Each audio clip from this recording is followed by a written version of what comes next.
Hello everyone, welcome to my channel. Today we're going to be reviewing the HTC U11.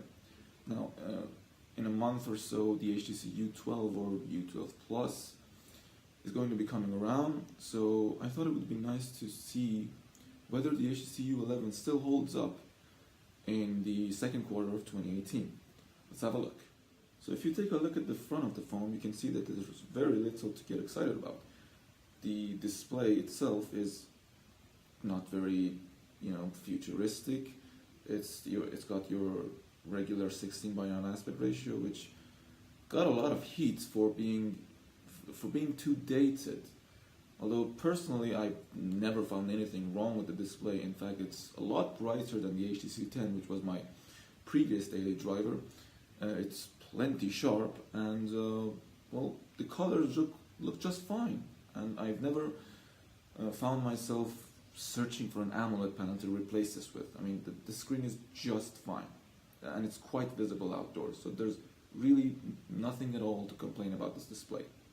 Okay, now when you flip the phone around, you're invited by this sort of really unique glass that, there's Kevin from the office. You're invited by this really unique sort of take on the glass, which is quite different from your average glass sandwich phones. You see LG phones, Samsung, Asus, iPhones, and they're all just another glass sandwich. But this phone takes it up a notch. This reflective back really is something compared to your general, glass sandwich phones that are only mildly reflective. But this phone really takes it to a whole other level. This really looks unique, and especially in the Solar Red version, the reflections on that color is just crazy. It turns from a very striking red to very, very bright yellow. I mean, it's really crazy. I think that's the best color. I've had access to this color, but if I were to suggest one color to you guys, I would tell you to go for the Solar Red version. We've talked about the display and the design of this phone, and I think it's time for the battery now.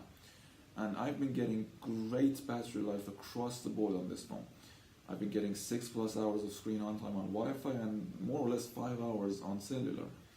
And that's an impressive number for a phone that has only 3,000 milliamp hours. And that really is a very average number it was an average number in 2017, and it's an even more average number in 2018, where we see phones with numbers closer to 4,000 milliamp hours. But this battery never disappointed me. I never found myself reaching for a charger before the end of the day. So to conclude, the battery life, top notch. Now let's talk about the camera. Another one of the areas in which this phone excels in. It takes some great shots in basically every lighting condition but one. It takes great shots in high dynamic range situations, great shots in fluorescent light, artificial light, low light, basically any sort of light. But when it really struggles is in very, very low light situations. I'm basically talking no light situations, but I think you should still bear that in mind, because when light is at its most minimum, this phone really does not take good shots. I mean, it's strange to me how much noise it has in, let's say, extremely low light situations. But still, 9 out of 10, this rear facing camera. 9 out of 10. The front facing camera is kind of a different story, and it's kind of strange to me why they dropped the OIS from the HTC 10. I mean, the HTC 10 was the first and only phone that to this date has front-facing OIS. I still haven't seen front-facing OIS on any other phone. But they, for some reason, dropped it, and they increased the resolution on the front-facing camera here. It's now 16 megapixels, but it's not that detailed. It's just as good as any other selfie camera. And, it really does, again, suffer in extremely low light conditions. I would say it would even suffer more than the rear-facing camera in low light conditions. But still, it's a good front-facing camera. It's just not the best. I would give 7 out of 10 to the front-facing cam. Now let's get to the most exciting part of this phone, the sound quality. First of all, let's talk about the speakers. Of course, by now you know that there are 2 speakers, one at the bottom, one at the top. And this is bass heavy and this is treble heavy. But what it translates into is great quality with great volume. I mean, this phone really gets loud and it never loses its quality. Even at its highest volume, it never loses quality. So no complaints whatsoever in terms of the speakers on this. Now let's talk about the audio output from the USB Type-C port, because sadly there's no headphone jack.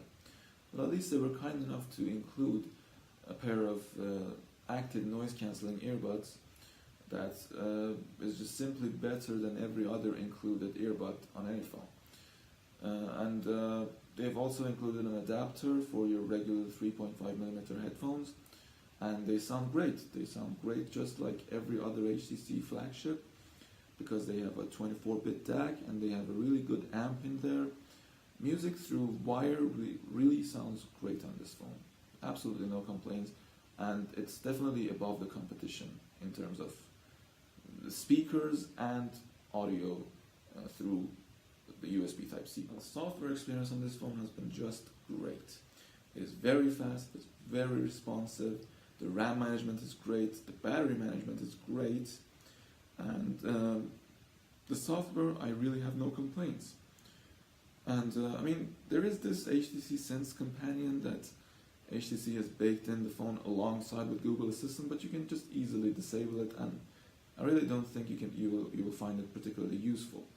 So there's that, but overall the software experience has been great. It's nearly stock with very little changes to stock Android, and if there were any changes, there were mostly features added without adding too much clutter to the UI, unlike Samsung. Samsung has a lot of features in their UI, which just makes the phone just a little bit harder to use. But this phone, very little bloatware, I would say even no bloatware, because there are no duplicate apps, and you know, the user experience is just really smooth, smoothest I've ever seen. I mean, of course, not as smooth as a Pixel, but still very, very smooth. Now we get to one of the most interesting aspects of this phone, the squeezable edge. At first you would say this is a gimmick, but you would be surprised of how useful this feature can actually be. And the reason for that is it's very high level of customizability. I mean, you can assign a short and a long squeeze in every single app. I mean, I've not made it so complicated for myself. I've just set it to, turn the screen on and off for a short squeeze and bring up the camera for a long squeeze. I mean, of course, it takes a picture.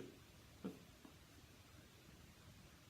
there we go. Of course, it takes a picture at a short squeeze and flips the phone with a long squeeze. So in my opinion, that's a very, very useful feature and not a gimmick at all. So in conclusion, guys, this is a really, really great package for a very reasonable price. It has got a great display, great set of cameras, great battery, amazing sound quality, great build quality, IP68 water resistance, and a very unique take on your average glass front, glass back phone. Crazy fast UI and a really good software support. So you really cannot go wrong with this phone. So if you're on the fence about buying the HTC U11 in the second quarter of 2018, I would say absolutely go for it. So anyway, guys, thank you for watching, and I hope to see you guys in the next video.